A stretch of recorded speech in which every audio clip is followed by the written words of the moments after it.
Halo, assalamualaikum teman-teman. Kali ini kita nggak bahas yang patah jauh-jauh ya. Kita yang dekat-dekat aja sambil mengulik kenangan masa lalu di kala bus patas AC itu masih jarang. Nah, kali ini saya naik bis Mustika.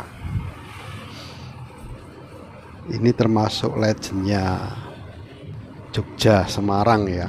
Walaupun kadang bis-bis ini mentransfer penumpangnya di daerah Secang. Saya pernah sekali ditransfer ketika naik bis Bumel dengan tujuan Semarang. Nah, bis-bis ini biasanya berangkatnya pagi. Kalau dari Jogja, dari Giwangan itu bahkan jam 3 pagi itu sudah ada. Terus jam setengah 4 itu sudah ada di Jombor. Nah, konfigurasi bis Mustika AA7217OA ini, kursi penumpangnya adalah 32, yang sebelah kanan 3, yang sebelah kiri 2. Sebenarnya banyak bis seperti ini ya. Kalau nggak salah itu ada Sumber Waras, ada Maju Lancar, ada Ramayana, ada pula Trisulatama Putra Nusa. Nah, untuk yang bis tipe-tipe medium, yang paling saya kenal itu ada 2, Ragil Kuning dan Cemara Tunggal. Cemara Tunggal ini sebenarnya kalau dari umurnya juga sudah lumayan dewasa ya. Ini sekitar tahun 91 kalau nggak salah ya, karena waktu itu di tahun itu saya masih sekolah di SMA ya, dan bis itu mulai ada karena ownernya adalah orang tua dari teman saya sekolah di belakang TVRI dulu ya. Oke, nah kembali lagi ke Mustika ini ya. Mustika ini kalau dilihat dari palang setirnya, ini sepertinya Hino AK8 ya, AK8 A215. Artinya bis ini mempunyai tenaga sebesar 215 PS dengan 6 silinder. Sangat jarang ya bis AK ini ya, karena bis AK ini ciri khususnya itu ada mesinnya di depan. Jadi sekaligus kalau ditutup dengan busa itu jadi tempat duduk tambahan ya teman-teman semuanya ya. Dan ini kalau saya bercanda sama teman-teman, ini seperti kue ulang tahun ya kalau duduk di depan situ ya. Jadi bisa dilihat semua orang dari depan sampai belakang. Ada keistimewaan mesin depan ini. Saya pernah waktu itu jam 3 pagi berangkat dari Giwangan dengan tujuan Jogja, Sleman ya, dengan tujuan Sleman. Nah, saya naik Maju Lancar dengan mesin Mercy Lawas OF 113. Kata Pak sopirnya, saya tanya, Pak, kenapa Bapak lebih senang pakai bis mesin depan daripada belakang, atau Bapak cuma dapat bis ini yang mesin belakang nggak dapat? Jawabnya dia, loh saya itu sudah lama mas pakai bis yang macam gini, saya lebih suka mesinnya depan karena ngangkatnya jelas. Jadi saya ngegas itu saya dengar suara mesinnya, deru mesinnya jelas. Juga tenaganya itu kayak itu loh mas, kayak pengungkit itu loh. Jadi kalau dari depan kan gardanya panjang, jadi kalau ngangkat itu seperti nyongkel, itu kan tenaganya jadi berlipat, itu kata Pak sopirnya ya. Ya kenyataan saya nggak tahu, tapi kalau dari review-review memang kalau untuk jarak yang sangat jauh lebih nyaman dengan bis-bis yang bermesin OH atau mesin belakang. Nah, saya lupa tadi ya teman-teman, saya berangkat dari depan pabrik tekstil Medari ya untuk tujuan Giwangan.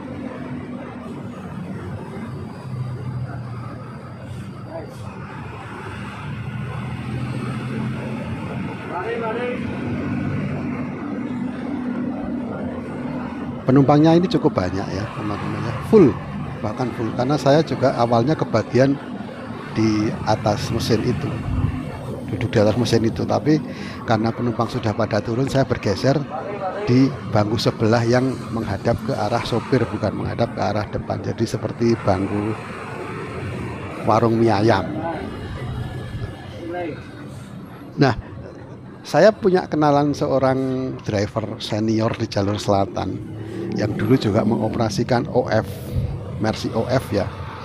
Dia bilang begini, saya sebenarnya lebih senang nyopiri bis OF mas, yang mesinnya di depan, karena dia selalu mengingatkan saya pada kematian.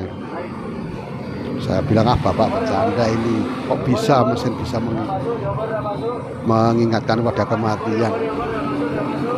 Loh iya mas, yang saya sanding ini kan besarnya seperti batu nisan mas, jadi seolah-olah saya itu nyanding batu nisan, jadi saya ingat kematian. Nah itu canda Pak Sopir, tapi ya semoga saja semua pengendara itu ingat atas kematian ya, sehingga berhati-hati di jalan. Nah teman-teman semuanya,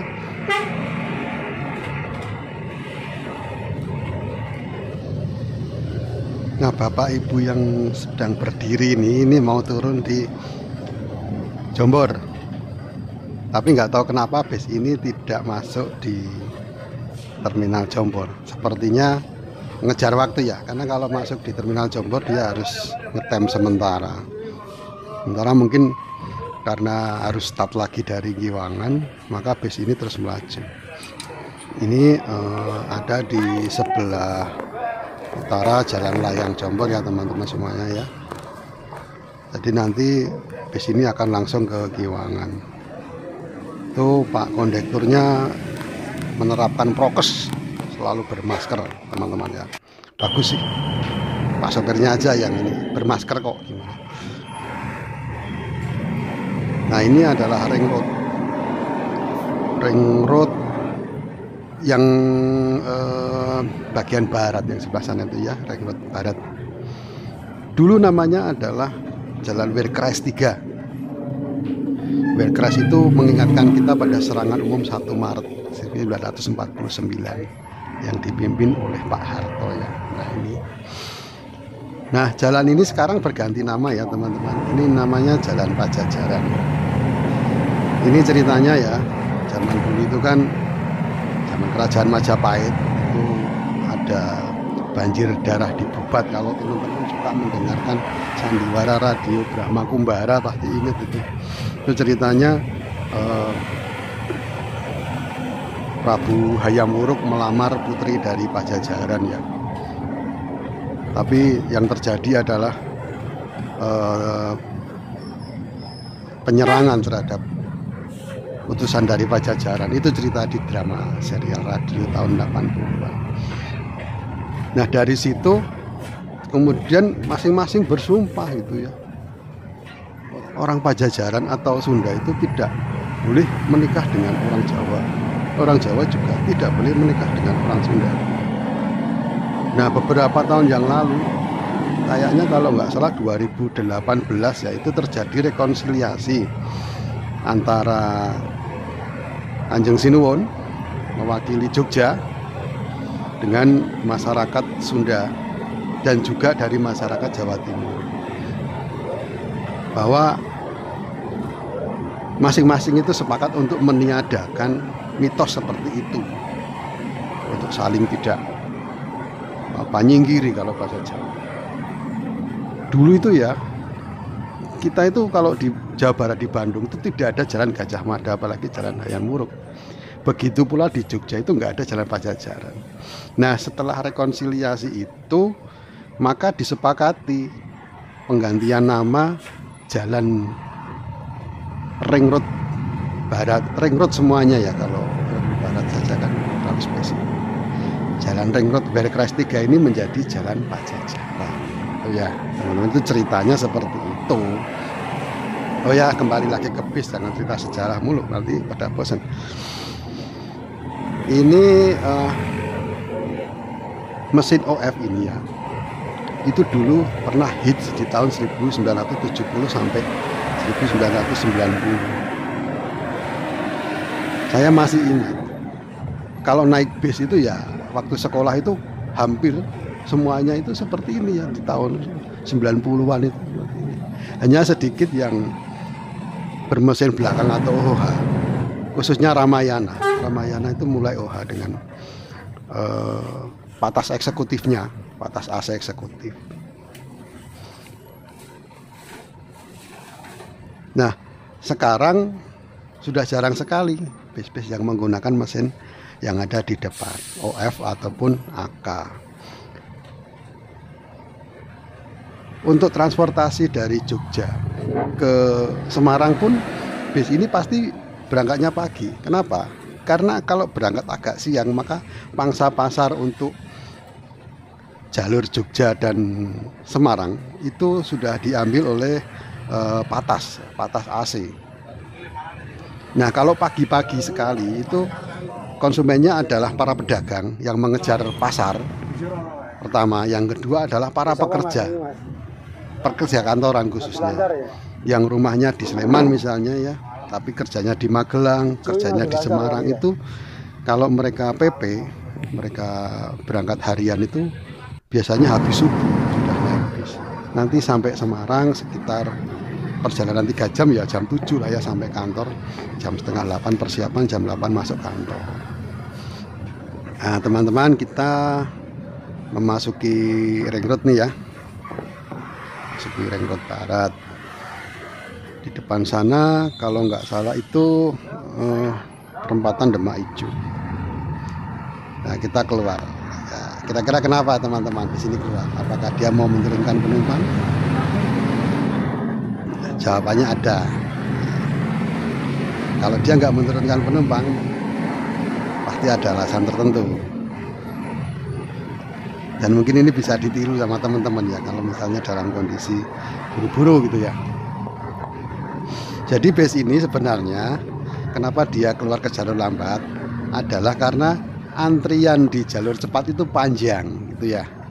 Jadi dia keluar di jalur lambat, maju terus dapat yang paling depan, dan ketika dia mendapatkan lampu merah di depan itu lampunya sudah berubah menjadi hijau.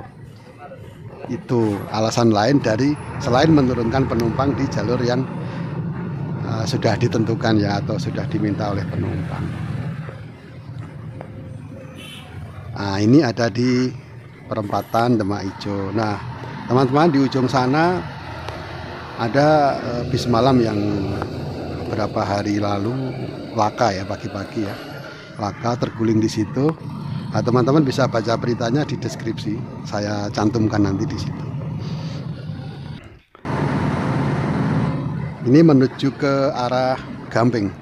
Nggak tahu kenapa ini jam siang ya, jam sore bukan jam siang, jam sore. Ini kok padat sekali. Apakah ini jam pulang kerja atau memang situasinya sudah mulai pulih ke aktivitas biasa ya, orang-orang sudah pada keluar rumah untuk memperjuangkan kehidupan.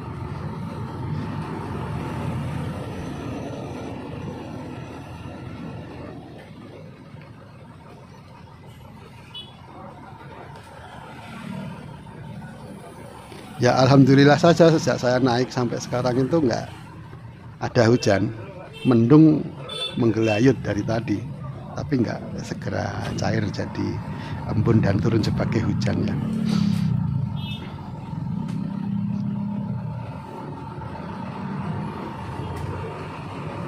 Lalu lintasnya terlihat sangat padat.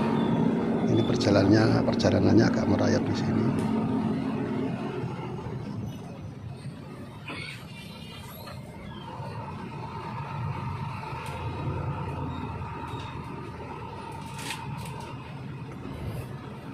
Nah, kalau teman-teman mau merasakan Bumel yang ada di jalur selatan di Gamping, itu bisa naik Bumel atau bis ekonomi.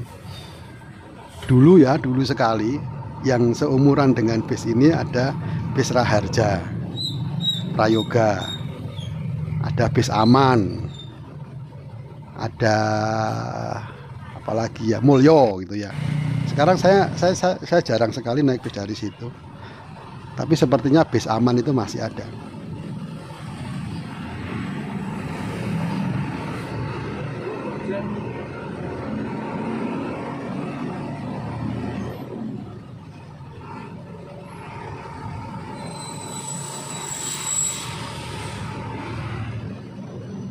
Nah, selain itu ya, di pertigaan Gamping ini banyak agen bis akap, terutama menuju ke ibu kota.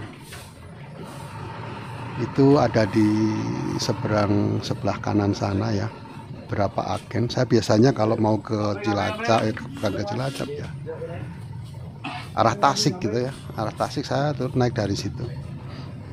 Biasanya naik Budiman dia, pojok sana itu.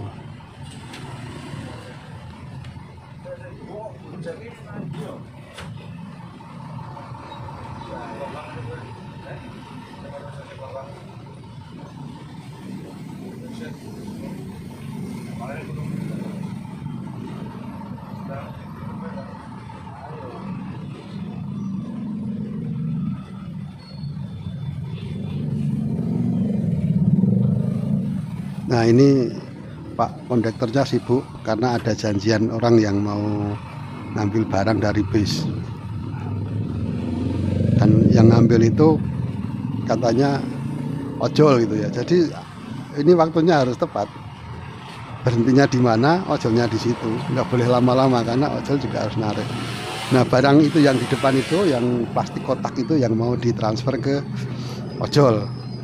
Hebat juga ya sekarang sistem informasinya seperti itu. Orang-orang mulai mengenal personel, menyimpan nomor teleponnya, dan personel juga diuntungkan dengan pesanan-pesanan itu ya. Nah, dia dan telepon.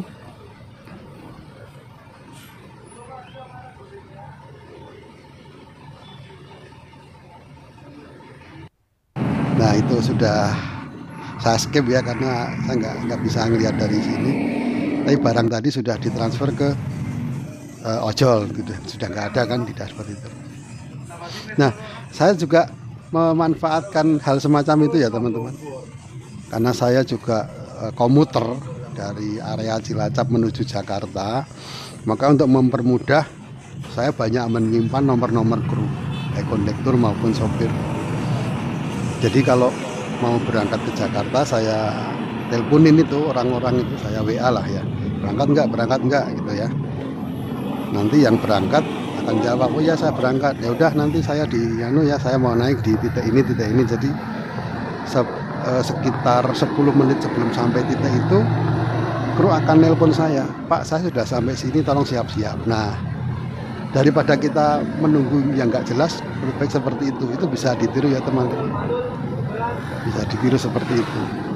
Kalau misalnya kenalannya agen dan bisnya harus lewat agen, ya jangan lupa nge-save nomor teleponnya agen. Saya juga punya nomor telepon beberapa agen gitu ya, langganan. Misalnya kalau saya dari Jogja mau ke Jakarta itu saya jarang langsung ke agen. Biasanya saya telepon dulu, saya WA dulu, Mas ada tiket ke sini enggak? Yang bangku 1, nomor 1. Saya senangnya nomor 1 biar bisa lihat ke depan. Kalau ada pasti dia jawab, oh ya ada Mas, ya udah nanti saya ambil jam sekian gitu kan. Dan saya bisa menentukan saya mau naik dari mana gitu kan. Karena kalau saya naik dari agen artinya saya pergi dulu ke agen di arah selatan, dari agen balik lagi ke utara melewati rumah saya ya, area rumah saya, baru ke utara. Lebih baik saya minta tolong ke agen, tolong bilang ke kru nanti saya naik dari titik ini misalnya ya, titik mana itu, saya nggak akan ke agen gitu. Nah, nanti dari pihak agennya akan mengiyakan dan mengirim nomor si kondektur, nomor telepon kondektur. Jadi komunikasi saya selanjutnya adalah dengan kondektur. Itu sangat praktis teman-teman, dan itu sama-sama menguntungkan baik kita sebagai pengguna, agen maupun dari pihak kru bis sendiri.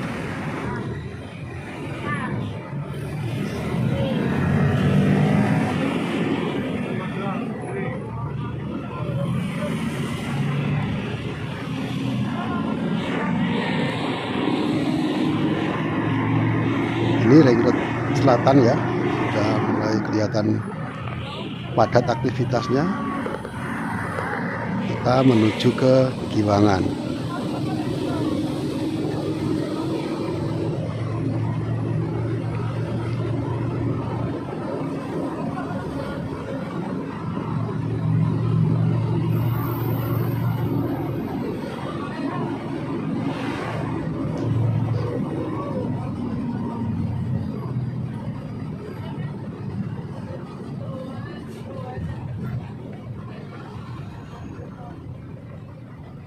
Ini mbak yang di depan saya ini sibuk nelpon karena ada yang jemput sepertinya ya.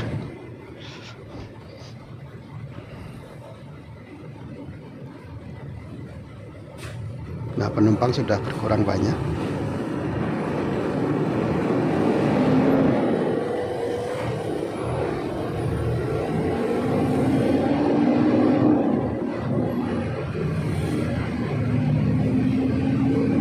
Kita nanti belok kiri ya, di perempatan masuk di area terminal Giwangan.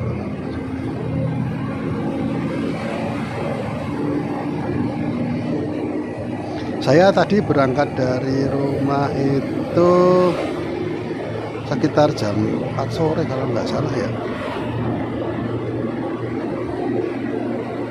Bukan, jam setengah 4 saya naik dari depan PC GKBI setengah 4, karena saya ingat saya habis sholat asar terus meluncur jalan kaki. Rumah saya sekitar 10 menit dari pertigaan Medari.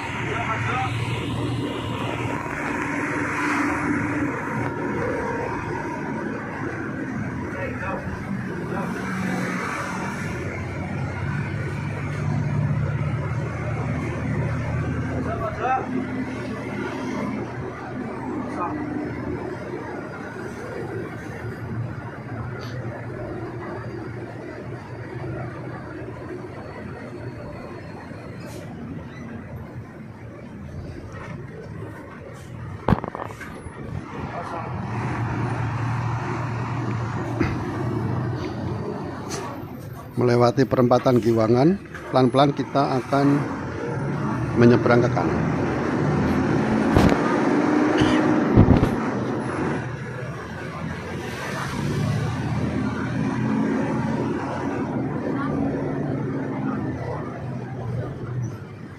Bis ini kayaknya kalau bawa barang bisa banyak ya. Saya baru sadar kalau di atas itu ada raknya. Biasanya rak speaker di situ 1500 PMPO misalnya begitu, tapi itu masih kosong. Nah, kita turun di Giwangan teman-teman semuanya. Selesai perjalanan kita di sini ya. Sampai jumpa di lain kesempatan. Salam.